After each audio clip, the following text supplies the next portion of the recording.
This is Servants Not Professionals. And in this video, we are going to look at what discipleship is, what makes a good discipleship spot, and then put it into practice as we look at some discipleship spots in my hometown, Indio, California. Well, first things first, what is discipleship? Discipleship is the process of making disciples of Jesus. But then that begs the question, what is a disciple? Well, a disciple is just a learner of Jesus. All Christians are disciples of Jesus because all Christians learn from him. Through his word, through his spirit, and through his people. We learn to be more like him each and every day. But do you notice that last one? His people. Well, that's you and me. So how do we make other people more like Jesus? Well, discipleship essentially means coming alongside other people who want to follow Jesus too. Let's start out by looking at what discipleship is not. Discipleship is not being perfect. Discipleship is not preaching a sermon. Discipleship is not going through a 10-step program. Discipleship is a personal relationship between a more mature Christian and a less mature Christian, where the less mature learns to follow Jesus more like the mature. So if discipleship is just a personal relationship, not a class or a sermon, what does discipleship actually do? Well, discipleship can be lots of things. Following Jesus takes over all of our life, which means we need to learn to follow Jesus well in every part of our life. It means learning to drive like Jesus. It means learning to shop like Jesus. It means learning to have fun like Jesus. It means learning to love others like Jesus, to talk like Jesus, to walk like Jesus, to guard one's heart like Jesus. It even means learning to date like Jesus. We are all little examples of Jesus, and so Christians learn to follow him in every area of our lives, which means, what do you do in discipleship? Everything. Imagine this. A mature Christian and a new Christian are driving in a car, and they get cut off while driving to the store. Now, the more mature Christian has to kind of swerve out of the way a bit, but it's all right. And the new Christian thinks, wow, this Christian didn't curse out the driver. The mature Christian and the new Christian get to the grocery store, and while they're there, the mature Christian helps someone get something from the top shelf. The mature Christian talks to the cashier and is nice. The mature Christian is patient with the fast food worker when they get their order wrong. And even more, the mature Christian doesn't get angry with the new Christian when he spills a drink on his carpet at home. To disciple someone is simply trying to live life as someone trying to follow Jesus in all of life, and calling other Christians to do that with them. Be who you are in Jesus and call others to follow him with you, and that change happens in relationship. Okay, so discipleship is just living life with other Christians, but where do you do it? In today's America, discipleship often happens at coffee shops and Taco Bell. Is there something inherently spiritual about fast food and coffee? Well, in my opinion, yes. But not because of the food and drink, but because it's those places where people share life together. Coffee shops and fast food are great because you can share life with one another there. But sharing life through your actions, through your example, through your speech, through your interests, can happen in many more places. A good discipleship spot is determined by what you want to do. So what do y'all want to do? Notice I said, what do y'all want to do?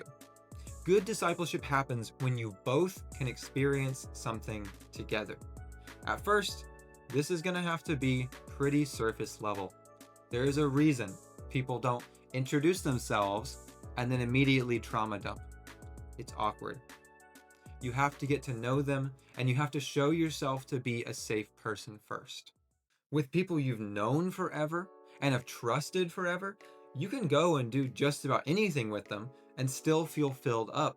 But with someone you're just starting to disciple, you'll want to start on the surface and do some activities you both enjoy. But here's the problem. Exciting activities are expensive. So let's look at a few activities that won't break the bank. For each one, I will also give the process for finding a good location and a good location to do this in my hometown, Indio, California. Our first great option is Frisbee and conversation. A Frisbee is like $10 and can be used forever. You go to a park, you throw a Frisbee around, and you enjoy the nice weather. You show what it's like to ask someone to help in retrieving a lost Frisbee. You talk about sports or school. You get chased by a dog. You hold your tongue when you're bitten by ants, and you laugh about overheard conversations. This is a great way to break the ice. So let's move over to ChatGPT and ask it about some good Frisbees to buy. We'll click on this link to Walmart and take a look. Oh, and there we go. Some fun Frisbees for just a few bucks. Now let's go back over and look at parks near Indio, California for throwing Frisbees. Click on one of these links, and that's going to take us into Google Maps with Miles Avenue Park. And this looks like an awesome park to throw a Frisbee around. And with that, looks like I'm all prepared for an awesome time of discipleship.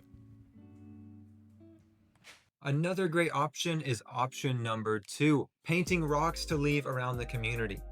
Some paint and rocks will set you back like $20 at Walmart. So let's take a look at ChatGPT again. We'll look up paint that works on rocks, and it explains you'll need acrylic paint for it to stick. So we'll click on the recommendation, Walmart again. Awesome. Multiple colors for only $7 and grab a $1 set of paintbrushes. All set. Drive to some outdoor seating and paint rocks with Bible verses to set around the community. Ask about favorite verses. Personally, I don't have hardly any addresses memorized, but I can type in what I'm thinking to ChatGPT and it'll pull up the verse that I want. Ask them about places to put the rocks, places that are sentimental or personal for them, whether that be a school, an old neighborhood, or a park, and then go to those places and enjoy talking about what makes them so special to that person. Option number 3 is a board game afternoon. Who doesn't love getting away from their phone and playing a slow board game? Well, lots of people, but their hearts can be changed. One of the great things about board games is that they give quiet moments for conversation to happen.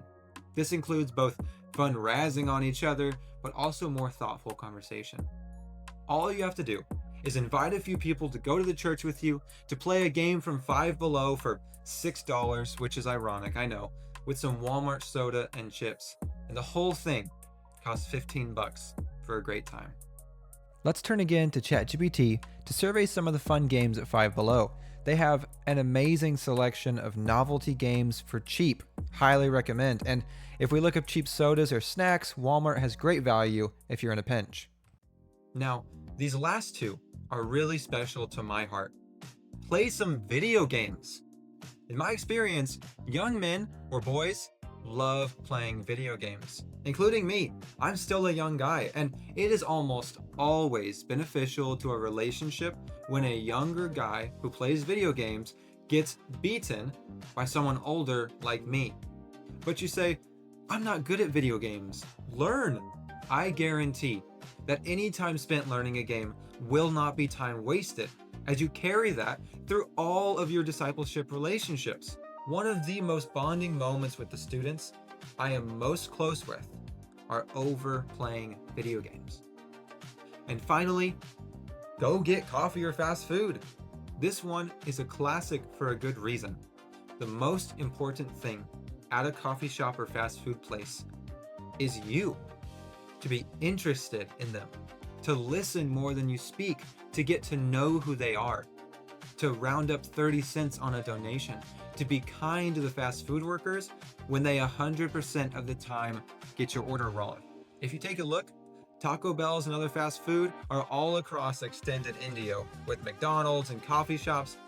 They're all great places where you can enjoy your time with a good meal for under $20.